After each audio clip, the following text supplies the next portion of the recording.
I do have an Airbnb data consulting business. I also am the head of data for Techvestor, which is a short-term rental investment fund.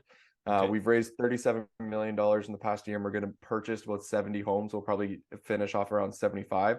And we have about 35 of those live right now. And we're going into our second fund. So when I talk about like homes that we have and stuff that we do and whatnot, I'm talking about my day job. And if you're thinking about this when it comes to arbitrage, it's the same idea, right? So if you're going to be renting a place, you want to make sure that the structure of the place has these competitive advantages from the get-go that you want to be able to win in that market, right?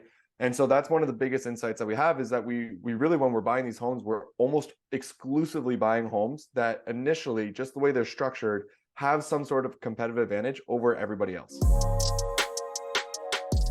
So I am here with John Bianchi, the Airbnb data guy. John is a data analyst with Airbnb, not for Airbnb, I understand, but you analyze Airbnbs in respect of their data. Yes, correct. Yeah, I help people understand exactly how much an Airbnb is going to make by analyzing the data of the other surrounding Airbnbs. Okay, interesting. So, so how long have you been analyzing Airbnb data? So it started in 2017. I had opened up a couple of Airbnbs that did the really retro way, which most beginners do, is they just look at other calendars and they try to piece it all together. And then I realized that if I wanted to expand my business, I needed to raise money. And so then I learned about Airdna, and I started studying Airdna, and I tried to figure out how I could prove how much a home was going to make so that the investors would give me their money to open up these homes. And so that's really where it all started. Okay, yeah, that makes a lot of sense. So you basically were going to the investors and you were saying, look, this isn't just me making it up. This stuff's real. Yeah, exactly. Right. I mean, if you're going to raise money from somebody, being able to prove exactly how much a place is going to make and what the return is going to look like makes it a lot easier to have that conversation. And so I figured I'd just use this data that I had found to be able to prove that. Yeah. So what were you doing before this? I was a investor, financial advisor, a glorified investor. And so I was 24 years old, had my name on the door, managed about $10 million, had my own assistant, had a business partner that I was going to, eventually take over his practice, had the whole shebang, and I've been doing it for about 3 years, and I just absolutely hated it. Didn't want it, was never going to scale at it, was never going to be the best of the best, and just realized I didn't want to do it. And so I was actively looking for something else, and Airbnb kind of landed on my lap. So went from there. Yeah, right. So how does it work with your clients? How does one approach you, and what's your first steps in that process? So you're referring to when people come to me to help with data. Is that right? Yes. Yeah. So everything that I know is on YouTube for free. Practically everything that I know, like 90%, right? And I've got 3 different courses there on YouTube for free. And so usually the way that it goes is people start learning about Airbnb on YouTube, and then they go down this rabbit hole, and then they end up on my course, and they go through the entire course to learn how to do all the analysis that I teach. And then there's a product that I offer that helps speed up that entire process, right? And so by going through the course, they realize that, and then they eventually just reach out to me, and then we start having conversations. I have all my contact information out there, like email and Instagram. And so people will randomly DM me on all the different platforms, and I just start chatting with them and help them get down to the answer of like, what market are you going to enter into? And then once you figure that, let's get a report for you. And then they start running through the data to make sense of all of it and figure out exactly where the most profitable Airbnb is within whatever market they're going into. Yeah. We've said the word Airbnb a lot, but do you work with other, because I mean, obviously not all bookings for a short-term rental go via Airbnb. There's also the direct bookings, and there's other platforms, other OTAs. Do you work on do you kind of are you able to analyze any data on what would happen outside of Airbnb? So yes is the short answer. And the data that I'm mainly using is AirDNA's data when I'm reviewing everything and I'm going through it. So that's the main platform that I work off of. I tell everyone else to work off that as well. Mm-hmm. And what they do is they're tracking the Airbnb calendar, right? Mm-hmm. Now, if you have, you obviously know this, right? When you have a place and you have it also on VRBO and Airbnb, the calendars are linked. And so if it gets booked on Airbnb, it gets booked on VRBO, and roughly around the exact same price. So by just tracking Airbnb, you technically are tracking every other platform that those people would technically be on. Now, in like the United States, Canada, vast majority of people use Airbnb over anything. And it's my understanding over in Europe, a lot of people use booking.com quite a bit, right? In comparison. Yeah. So, and I believe Airdna does not track booking.com as well as they do Airbnb. Actually, not at all. So Mhm. it doesn't track booking.com. So I don't have that data, don't have that Yeah. information. I've never analyzed that. Yeah, I bet you've highlighted something which is quite important, because I've often wondered how AirDNA functions, because there is, their name's AirDNA, like Airbnb, and Right. it's kind of like what Airbnb represents a large part of the pie, but not the whole pie. Right. But the fact that they take it kind of an estimate based upon the calendar is interesting to know. I didn't know that missing Yeah, piece of the jigsaw. you want me? I can explain it real quick. It's actually it's Yes, pretty please. pretty simple. So, what AirDNA does is they go into the calendar of every Airbnb every single day, and they record that calendar on that day, and then they come back the next day and they record it again. And so, if you had a single booking, right, or sorry, so say you had a full calendar, they record it on the first day, like nothing's booked. Then they come back the next day and they can see that you got one night booked out for $100, right, with a $25 cleaning fee. They then assume that you've made $125, and they've tracked you for that one day. And then they're going to do that the next day and the next day and the next day, and they're just going to continue to do that. And there's a little number on AirDNA when you're going through the data that says days available. And really that's how long AirDNA has been tracking that listing, right? And so if they've only been tracking it for 30 days, it'll say days available 30, right? And then it'll give you this really small number of like $5,000 made, and that's how much they've made in those 30 days, right? And so most of the data that I'm using is data that's actually been our listings that have been tracked for over 300 days, ideally. And so then you're kind of getting that annual revenue number, right? So that's how they operate. That's how they work. And there's a lot of other nuances to it, but like that's the gist of it. And you'll use these properties as your comparables in a comparable set, let's say, to go to an investor and say, this is what we predict you're going to make, provided we continue on the path we've been on for the last 300 days. Correct. Exactly. So the logic that I use is the Burger King logic, right? So McDonald's spends millions of dollars to figure out what corner to be on, and Burger King opens up across the street, right? Uh-huh. And when they do that, they're just mimicking what already works. And so essentially, we're looking at all of these listings that have been up and running and have tested all these different styles, themes, whatever, and they've essentially figured out what works and what drives most revenue. And so then we just take that and we replicate it into our homes, right? Yeah. Now, one thing I didn't mention this is that I do have an Airbnb data consulting business, but I also am the head of data for Techvestor, which is a short-term rental investment fund. Okay. We've raised $37 million in the past year, and we're going to open up. We've already purchased about 70 homes. We'll probably finish off around 75, and we have about 35 of those live right now. And we're going into our second fund. So when I talk about like homes that we have and stuff that we do and whatnot, I'm talking about my day job of what we do. And so that's I didn't mention at the beginning, so I had to mention it at one point. Yeah, no, it's good. It's good that you've mentioned that, because it shows you know what you're talking about. If you're in control of a fund, 37 million, it's kind of like, well, that's quite a lot of money to be managing. So you should know what you're talking about. It's a lot of responsibility, right? Yeah, Making sure you absolutely. get the right markets and making sure you're maximizing the revenue and all these different little things, right? They matter a lot. Yeah. Yeah. So what are the biggest insights that you've seen? Do you see, I mean, in your kind of data analysis, are there hotspots that you think the investors are missing out on? So I mean, there's so many different insights that I've seen. So that's such it's a very loaded question with a lot of answers. Good. So it all really depends on how you want to do it, right? Like, how do you want to Airbnb? Do you want to have a small unit? Do you want to have a big unit? Do you want to have a lot of small units? Do you want to have like a few big ones, right? Like, it depends on your strategy of how you're kind of going about it. And if you're doing property management versus arbitrage, right? It's all kind of different. So what I'll do is I'll just stick on the one thing that I know best, which is purchasing, single family homes or apartment buildings or anything along those lines, right? And the insights that we kind of get from that. Now, the main thing is when you're purchasing the real estate, right? One thing that we always try to make sure that we do right is we get the bones right, right? So what I mean by that is when you're buying a home, it has a certain size backyard and it has a certain amount of square footage, right? There's either one living room, two living rooms, three living rooms, maybe there's a garage, maybe there's not.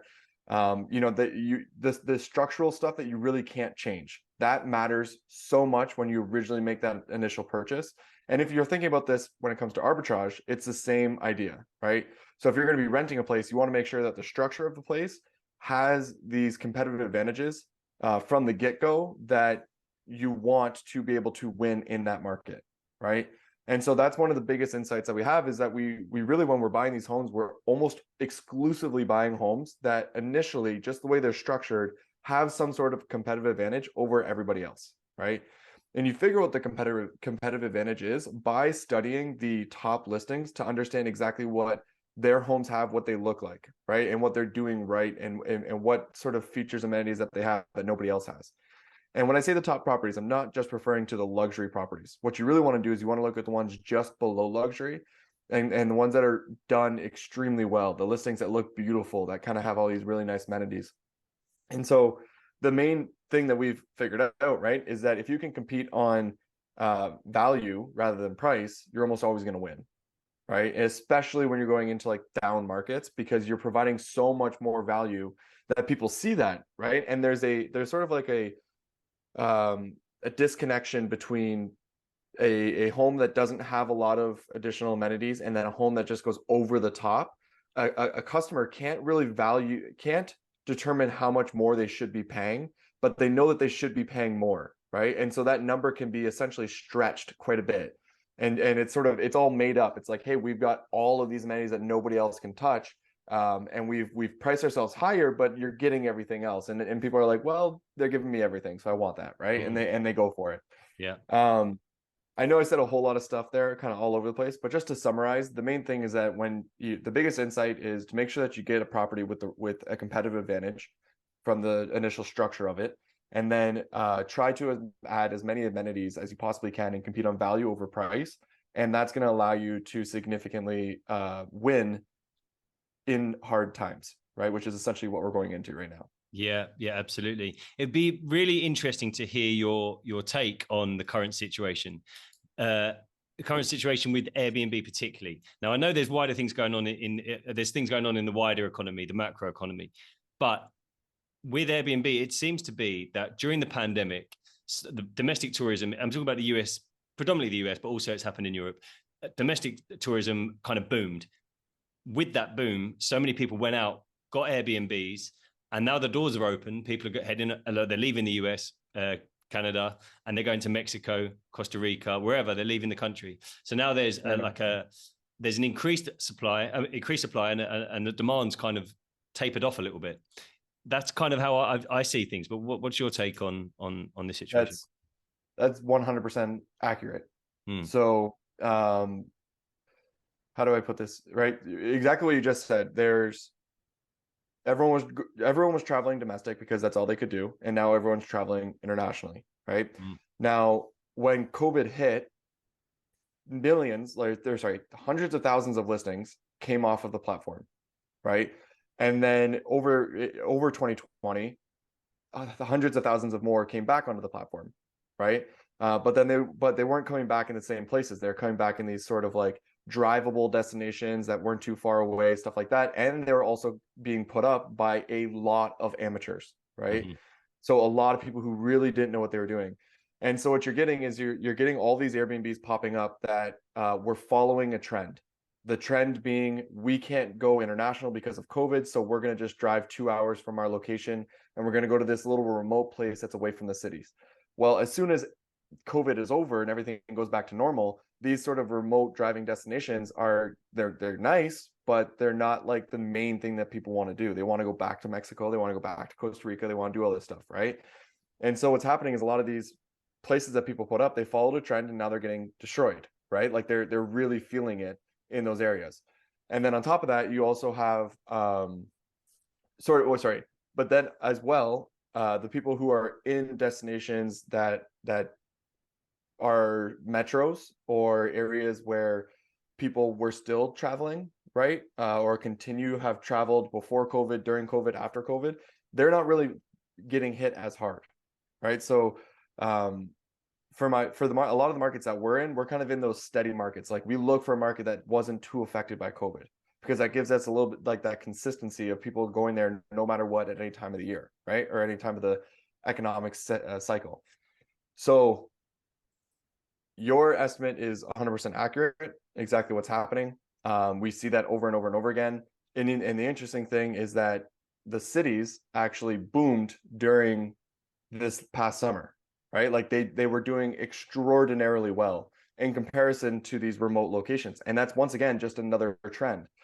So the sort of Airbnb bust is like a combination of a lot of different things, right?